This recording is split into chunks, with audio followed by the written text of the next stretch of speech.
आपने भी हर Indian truck के पीछे लिखी हुई ये लाइन तो ज़रूर पढ़ी होगी, हॉर्न ओके प्लीज़। लेकिन क्या आपने कभी सोचा है कि इसके बीच में ओके क्यों लिखा होता है?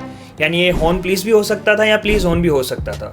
तो भैया इसके पीछे की कहानी छिपी है वर्ल्ड वॉर 2 में। तो 1940 के दशक में ब्रिटिशर्स इंडिया से डीजल को बाहर भिजवा रहे थे, जिस वजह से इंडिया में डीजल की कमी हो गई और इंडियन ट्रक्स को चलाने के लिए डीजल की जगह केरोसिन का इस्तेमाल किया जाने लगा। यानी ट्रक में एक छोटी सी भी टक्कर लगने पर वो बॉम्ब की तरह ब्लास्ट हो सकता था। इसीलिए ब्रिटिशर्स ने हर ट्रक के पीछे एक वार्निंग लिखी, हॉर्न प्लीज ऑन केरोसिन, यानी ये ट्रक केरोसिन पर चल रहा है। समय के साथ लोगों ने ऑन केरोसिन को शॉर्ट करके ओके लिखना शुरू कर दिया। इसी तरह ये बन गया हॉर्न ओके प्लीज। तब से लेके आज तक करोड़ों ड्राइवर्स अपने ट्रक के पीछे हॉर्न ओके प्लीज लिखवाते हैं, जबकि आज के ट्रक तो केरोसिन पर चलते भी नहीं है। ऐसे इन्फॉर्मेटिव शॉर्ट्स के लिए फॉलो और सब्सक्राइब करें।